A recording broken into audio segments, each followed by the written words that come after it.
Let's go. Welcome back to the youngest real estate podcast with Nate and Johanna. Let's do that again. All right, my Okay. bad. Plus, You people were are gonna loud say. outside. All right, Who is that? Okay. welcome back to the youngest real estate podcast with Nate and Johanna. Today we're going to be talking about limiting beliefs and how that impacts your business. So, Johanna, let me ask you, just right off the bat, what limiting beliefs do you experience within your business? I think starting off, you have obviously the most obvious self-limiting beliefs, which are going to be your age, especially if you're a younger agent, your experience, not having any when you're starting off. I think those two are tough to overcome starting off because you really are young and you really are to have no experience. So when you meet with the seller, and you're trying to convince them, both them and yourself, that you can do what an agent that has been in the business for 20 years can do, and you can do it even better. Well, and it's something that you can't change, right? So it's out of your control. It's something that, like, those are two factors that you can't increase your age and you can't increase your experience, right? And I think that that's where those limiting beliefs definitely come in, from the sense of, hey, Mr. Buyer, Mr. Seller, maybe they can see through, they feel like there's the lack of experience, and it makes you reluctant to even want to get started, Right. right? So what do you do about it? No, and that's a great question, right? Obviously, we're both super young. I mean, I've gotten the business at 19, so I can relate to the age one quite a bit. And I'll tell you, it's all about how you carry yourself, right? Like, I'm gonna tell you, there's 19-year-olds who you're like, yeah, he's 19, and then there's 19-year-olds who are like, okay, like, if you carry yourself a certain way, I'll tell you, the entire time that I grew up, people were like, oh, you're like 25, you're like 26, right? And it helped because I wasn't being a doofus, right? Is maybe the best word to use on that. So on the age perspective, that's how you get over that one, is that you just carry yourself the same way. And I think that's even with experience as well. And that's for Yes. anybody that gets in the business. It's almost like you fake it till you make it, right? You just Yes. you gotta show them that you're confident. But even learning to fake it is difficult because I'll tell you, and like my partner agents will tell me that, like, oh my God, Joanna, like you wouldn't even lift your head up like to speak to us or anything when you first started. I'm not saying that I'm fully like confident that I'm like, and that like I have that now, but I see the difference, and I see the difference when I walk into an appointment. Whereas I went on this listing appointment, and going in, I was like, they already hate me. Like there's no reason why they're gonna hire me. And the appointment was just the most awkward appointment I could have ever gone on. Like when I was done, I shut my computer and I slammed it because I was so nervous. And he's like, do you like your computer? Like, are you trying to get rid of it? I'm like, I like, it was just terrible. But again, it was that thing that I wasn't carrying myself the way that in a way that I knew that I could, where I believed in myself and that I could do the things that I know I can do, but I wasn't putting out there to the world. Well, and so I like where we're going on this, though, because sometimes it's not even about faking it till you make it, right? Sometimes it's just about, if you show this confidence level and you believe in the people that are behind you, and this is where, like, I know we've talked in the past about having a team, being around the right people, then technically you're not selling yourself, you're selling, your team, you're selling the bigger model. And if you don't know something, then you know that, hey, there's at least 2 to 3 other people behind you that do. And that's where, I mean, that's why people, even, like, if we go back and and somebody recorded us through all of our listing appointments that we've ever done, and you go back and look at the very beginning, people probably weren't working with us because we were like, oh man, they're so great. They're probably working with us because they're like, the system works, the model works. They were able to display that. And I think that's where those two limiting beliefs get kind of, you can kind of erase those fairly easy. Right. I think I got away with it starting off was because it wasn't because of I was confident. It's because people could tell that I was willing to work hard. Exactly. That's how I got away with it at first. And leaning on the team and their experience and their age and their everything that the team has accomplished. That's also when you go into a team setting as an individual agent, that might not be as easy, but you're probably going to have a mentor if you're an individual agent. So regardless, yes, lean on the people that stand behind you. Well, and that's where it's one of those things. It's like, it's if you keep on doing that and you keep on leaning on them, people are going to work with you, not only because they know that you're working hard, but because it's a rip off and duplicate. If you just follow what they're doing, you're going to have that success, right? Mm-hmm. Now, I will tell you the other two that I think we've both experienced, maybe to different degrees, is that fear of rejection and then the fear of success. And it's funny because they're on two completely separate sides of the spectrum, right? In terms of fear of rejection, kind of dive into what you see maybe yourself or agents experience, especially since we're on a team. I think like with making the calls and going on appointments and talking to buyers is the fear of them really like saying, I don't want to work with you, or I mean, saying no, right? Being told no, going on an appointment and being told, well, I'm going to hire someone else, making a phone call and being hung up on, talking to a buyer and a buyer stepping all over you because you can't stand up for yourself. That's where the fear of rejection kind of showed up in my business and still does. I mean, not as much. The experience now allows me to overcome those things because I've had this conversation before, or I've had a similar appointment. Now, mind you, every appointment and every seller and every client is going to be different. But as you get more experience, then you start to get comfortable in those spaces to where that fear goes away kind of on its own. No, I totally agree But with you have you. to lean into it at first. Like Yeah. I was shaking the first week that I started making calls, literally shaking. In fact, Jesse was in the room on my very first call, which turned into a buy sell. But he laughed when I hung up, and I was like, and it was bad. It was terrible. I was terrified. I don't know what I said. Oh my god, it was bad. See, and here's what I'll tell you. I don't the fear of rejection I've never experienced to that level, right? For me, it's been more of like, you know, you start to see more reluctance whenever you get into certain price points. Maybe is the best way to say it. But that is interesting. So how did you phase yourself out of that? How did you phase yourself out of that fear of rejection? Doing more of it. Doing more of it, Just doing just more of it. constantly Just hitting it. just doing It's a more of numbers it. game. It is. It is. And it's a numbers game in setting the appointment, but it's more of a numbers game in getting comfortable. The more conversations you have, the less you start to fear. I don't have a fear of rejection anymore.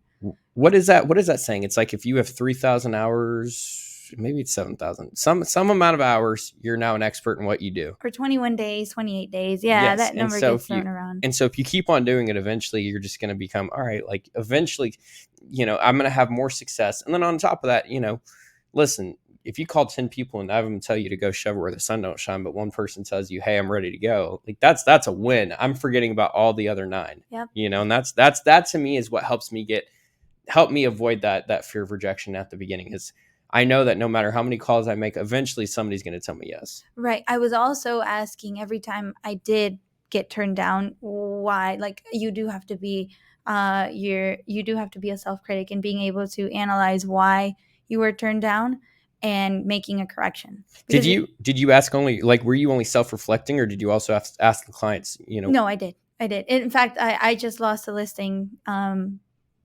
today, and I went back and asked, and I was like, hey, via text message, would you be able to provide some feedback? And she actually called me. Let me know. She said, you were great, this and that, but this is why. It was out of my control. But Yep. it's good to know, because now I know, okay, now I know what other, I guess, not competition, but other things that I might not have caught on to before that could, cost me business, and how to be more prepared for them next time around. Well, and it helps you grow, right? You have to be extremely vulnerable, and that's where, like, you take that next massive step in your business, right? Like, I know I've asked for clients in the past to give me feedback, and I haven't always liked it. There's times it's gotten underneath my skin, but at the same time, like, it is what it is. And in order to grow and in order to sign more listings in the future, you got to be able to kind of take it. I think again that comes with the work ethic, because it's easier for everyone the first time you get told no to give up. Yes. And so then and so if you sit down instead of moving forward, then you're never going to get over the fear. However, if you keep working, if you get back up and you keep like running ahead, it that comes with the work ethic though. Yeah. Well, and the more that you take your time to really figure out what you're looking at, doing different things like that, that fear of rejection is going to go away, because like you said, you've already seen the conversation, the objections, what they're going to throw your way, and you know how to convert the client. And that's, if you do all four of those things, it's going to make it so much easier. Your conversion is going to go up, and that fear of rejection slowly but surely starts to go away. It will. Now, here's another one that I know a lot of people struggle with. And this I've always found it super interesting.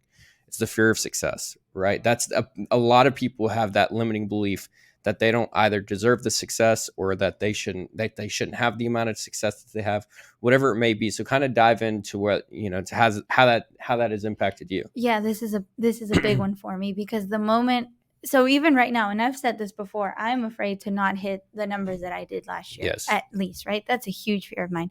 But more so, it started to show up earlier in my business before I completed that first year. When I started to want to run in different directions, I didn't realize that what it was. In fact, Brian was the one that pointed it out. He said, "Look, you want to go and do all these other things because you're doing well at one thing and you're starting to succeed, and you feel like you don't deserve it." And that's 100% true. I very much I don't understand, and I'll call friends and family members and say I need to pinch myself right now, because it doesn't make sense that the things that are happening to me, that this is my life. If you have told me that this is anyone else's life and that they went from, working at a restaurant 80 plus hours earning minimum wage to being a semi-successful real, and even in that, right, I can't even admit that I'm a successful real estate agent, so I phrase that as semi-successful. um it's hard to believe that that is me.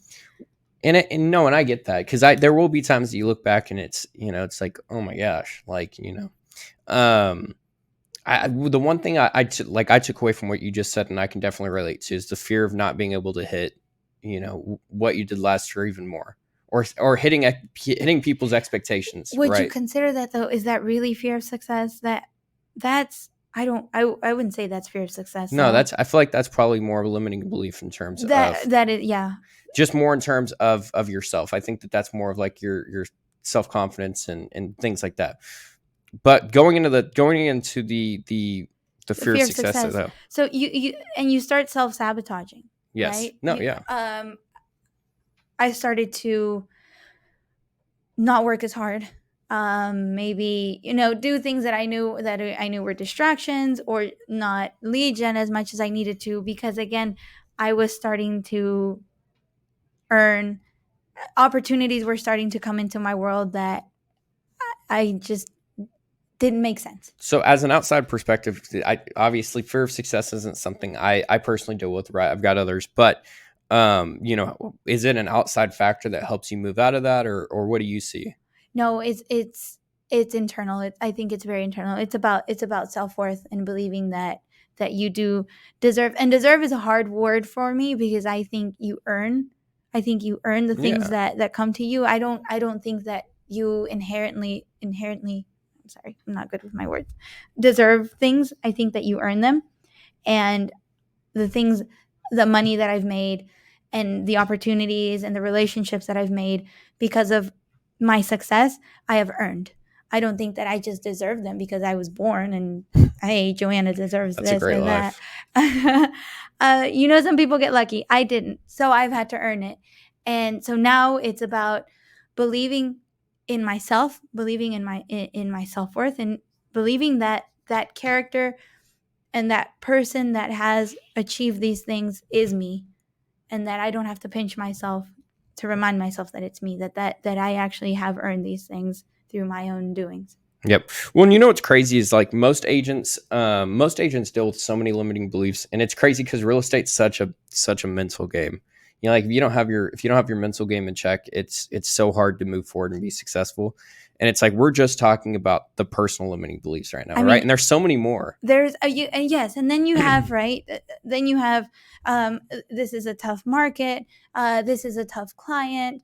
I know that you and I both struggle with those, because I am one for no excuses, right? Yep. I'm very much about, there's a book, what is it called, ownership, right? Yeah. I forget the name of the book, and I'll write it in the notes, but it's about owning everything that happens to you and around you, just being 100% um, responsible for taking responsibility for everything. So whether, if this market is up or down, if this client is difficult or easy, what can I do about it? Well, and I'll tell you, I know people, like, I know so many entrepreneurs, right? And I can't say the number of times I've heard it's a bad market. It's, these clients aren't good, these leads aren't good.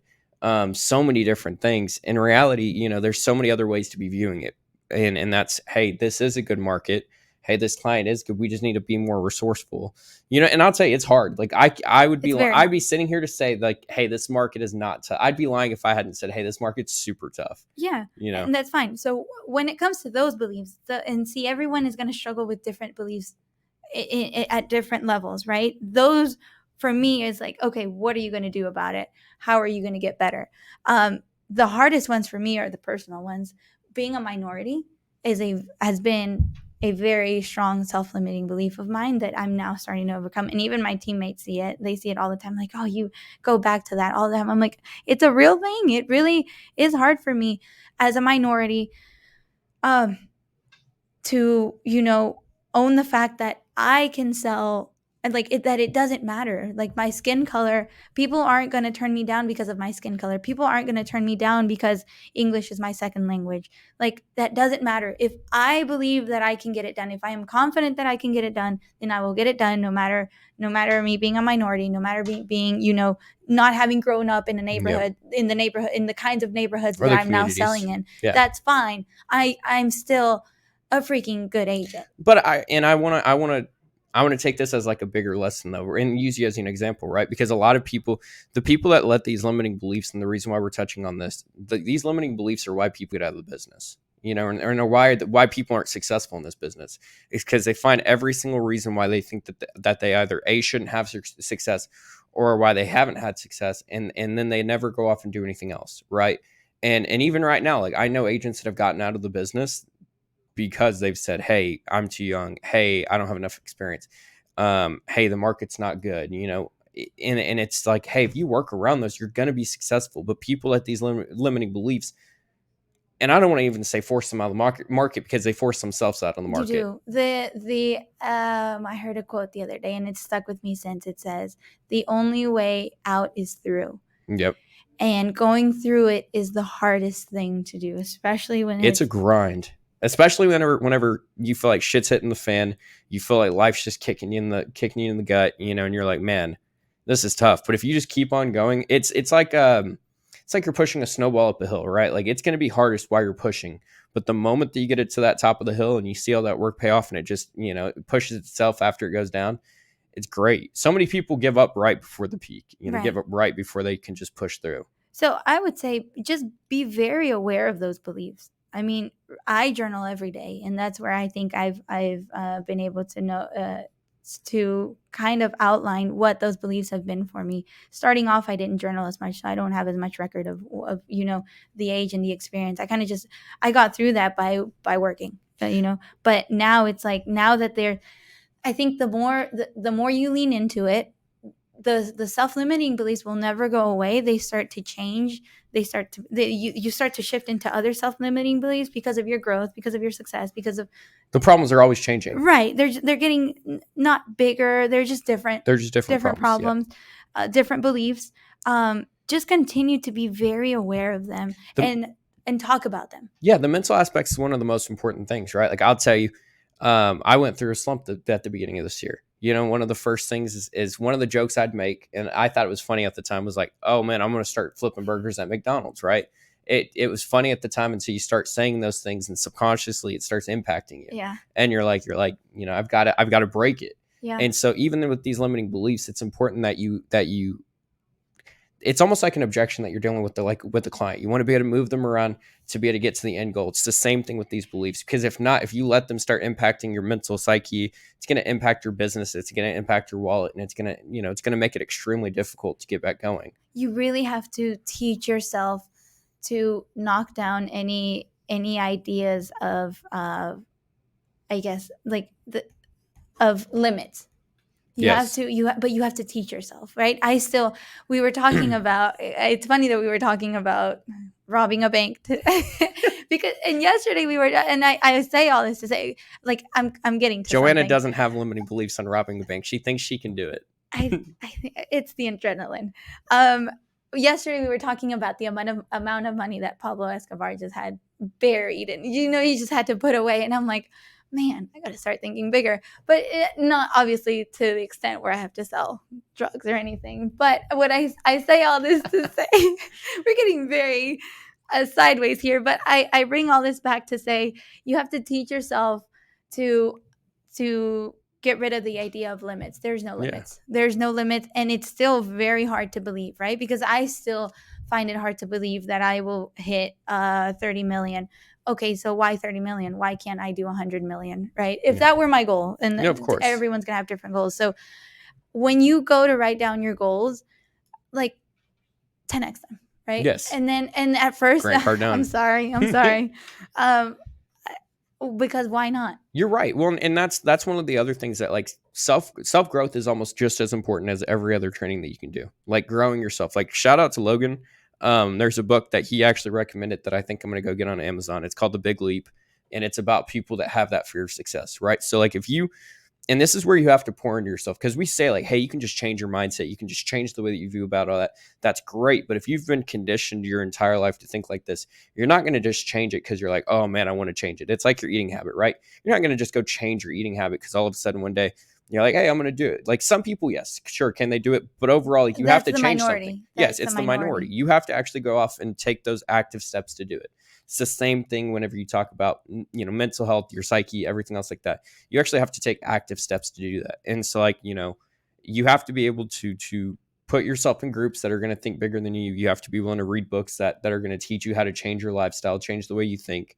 And I guarantee you'll see a difference. And make baby steps, Yeah. right? Like I say yes, go and sell 100 million in real estate. Yeah, but you're not going to do it in year No. 2. Take baby steps. Okay, I did 14 last year. Well, then I want to do 30 this year. Is that doable? Yes, because now I have the database. And that is 100. Maybe, but then I'm going to be very disappointed and I'm going to knock myself down. So just take baby steps when it comes to like in the self-limiting beliefs. Okay, I made 30 calls today and didn't get an appointment. Okay, then make your goal 35 tomorrow. Don't go from 30 to 100, right? So do that with everything, right? Just have more conversations, but also don't overwhelm yourself with trying to do too much at once. Everything. Yeah. Yeah. Don't do everything at once. But no, I mean, I think the biggest thing and the biggest key of this one is just, listen, there's so many, you're going to hear so many people say limiting beliefs. Like and this is why it's important with who you surround yourself with. Yep. But if you just stay focused and you grow yourself, just know at the end of the day, you can get around it. There's always successful people, no matter what the market is, no matter what the time is. And there's no reason why you can't be that person. Yeah. Ricky Caruth Yes. always says there's a closing every day. There's closing every day. There's no reason why it shouldn't be you. Yep. But guys, go back, like, subscribe, and follow us. And we're going to be back next week. We'll see you then.